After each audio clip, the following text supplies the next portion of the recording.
Ayan, kumukulo na siya. So, i-add na po natin ang ating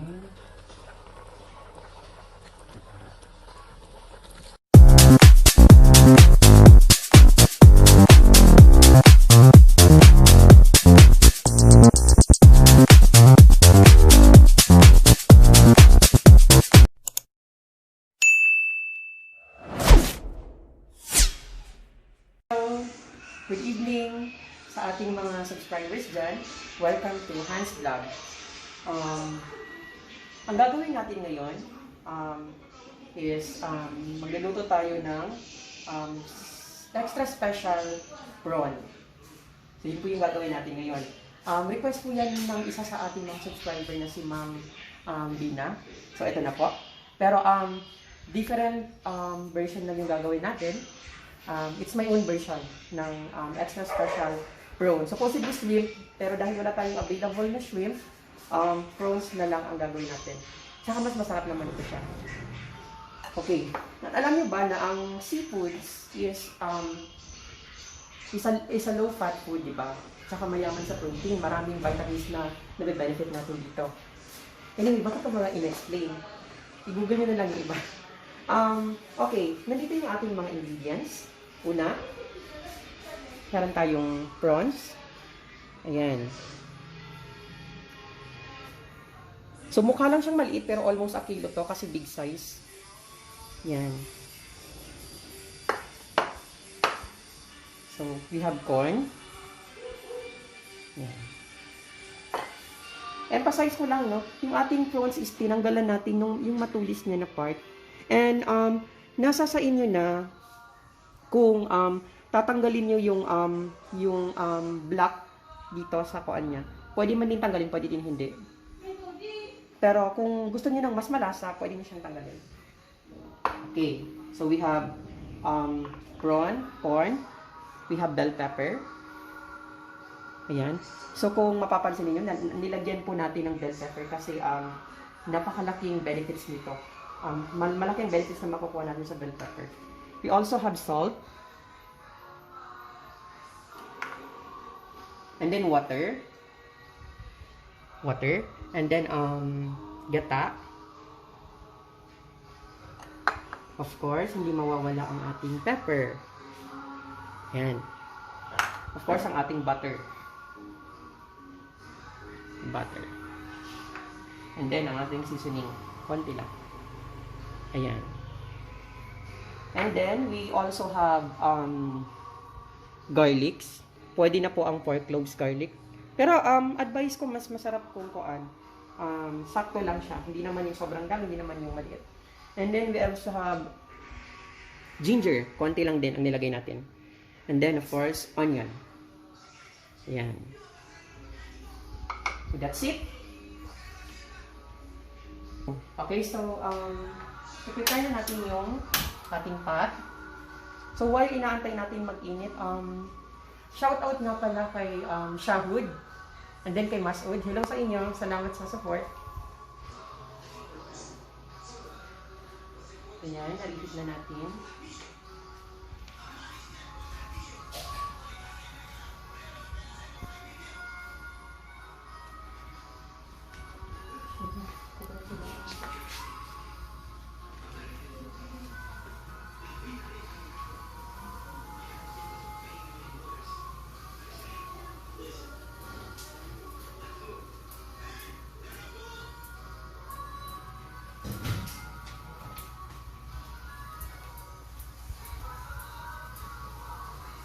Punta dyan. Lagyan na po natin ang butter.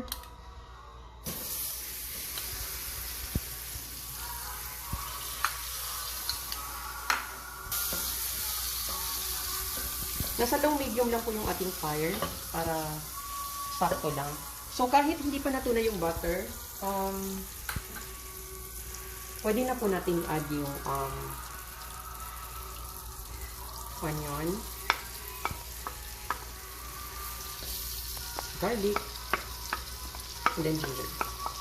Mix lang natin.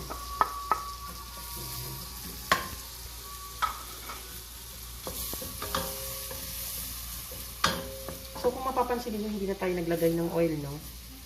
Hanap naman yung ating butter dito.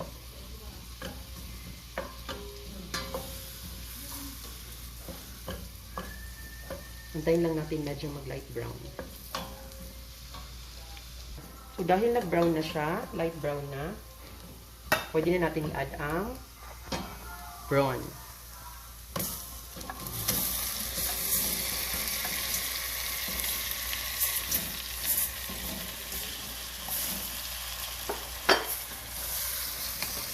Mix lang natin.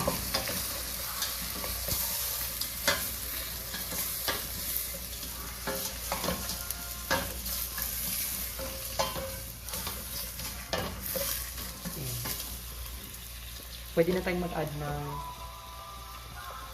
salt.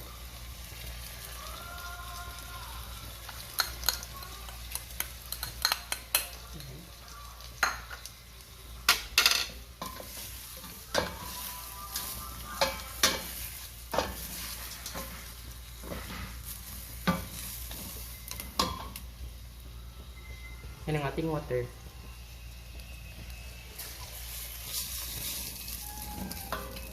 So, hayaan lang natin mag-boil.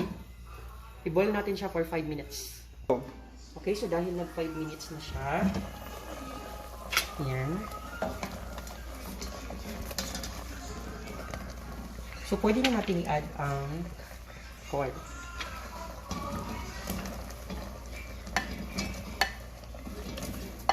Haluin muna natin bago natin ubusin lahat.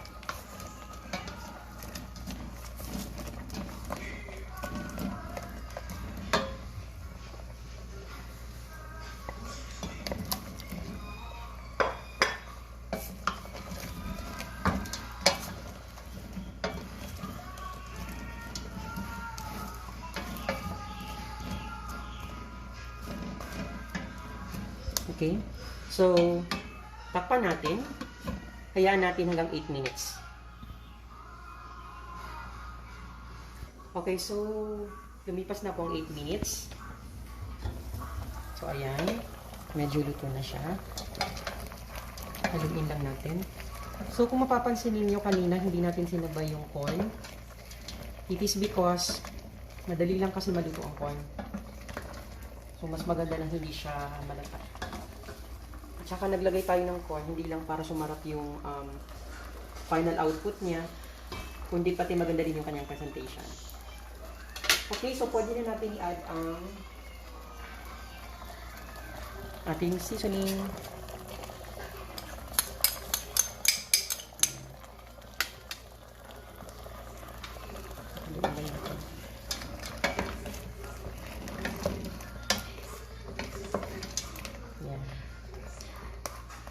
So, kanina, di ba, from the start, ginisa natin yung onion, garlic, at saka ginger.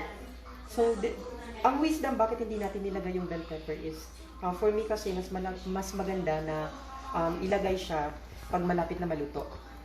Kasi para hindi siya lata. So, di ba, ang bell pepper is pampabango siya ng ating mga niluluto. So, ilagay na natin. Bell pepper. Ayan. Sama na natin ang pepper. Ayan.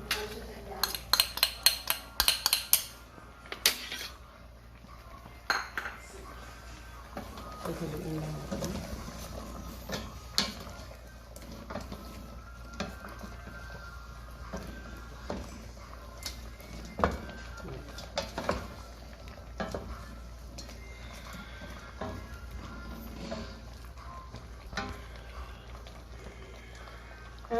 Okay.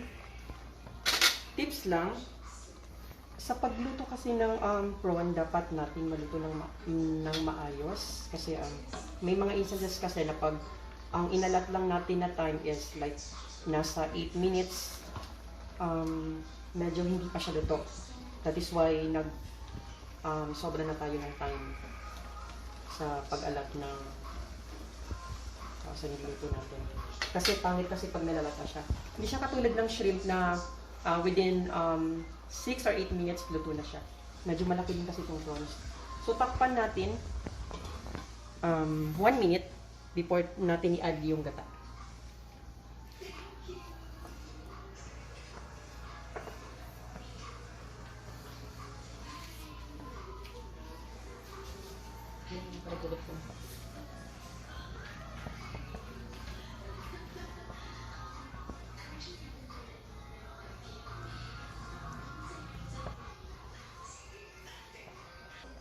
Okay?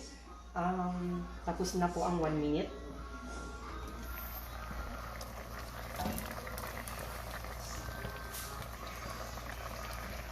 Ayan, kumukulo na siya. So, i-add na po natin ang ating gata.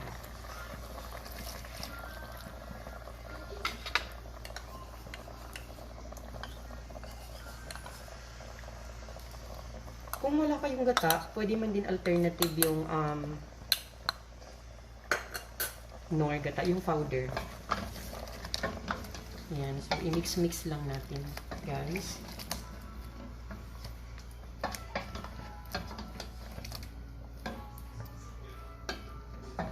Ayan, ang ganda ng kanyang texture.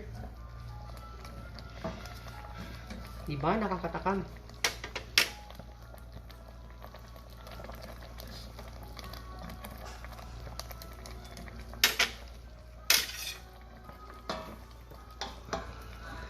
Okay, so another 1 minute. Then, after 1 minute, luto na siya.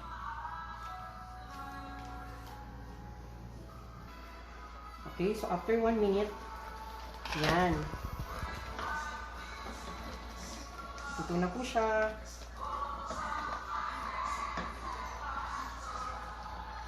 So, pwede na natin i-off ang stove.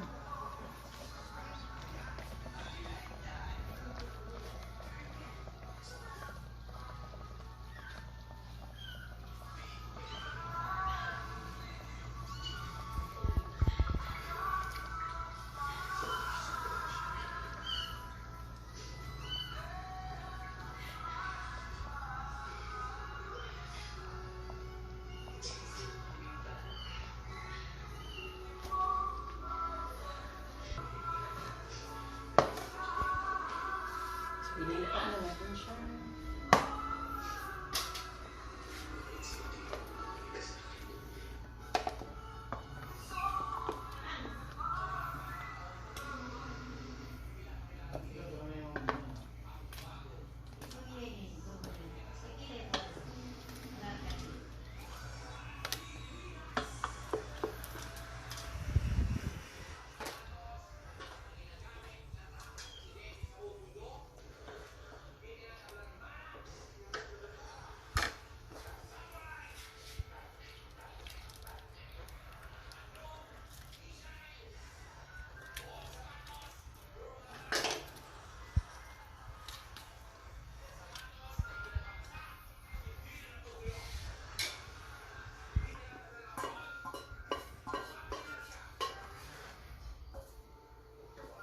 Yan na po siya.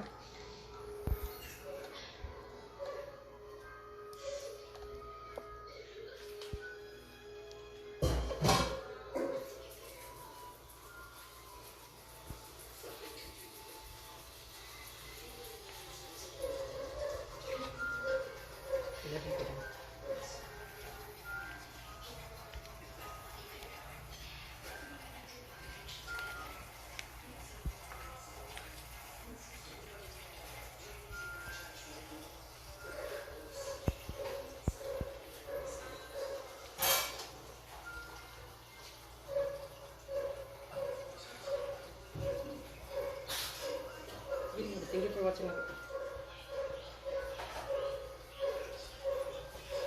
Okay. So, ito na po siya. Luto na po siya. Yan. Thank you for watching. Please don't forget to like and subscribe.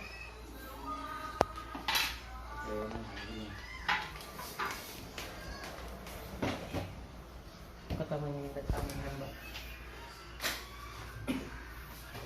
Ay, picture nga gusto mo.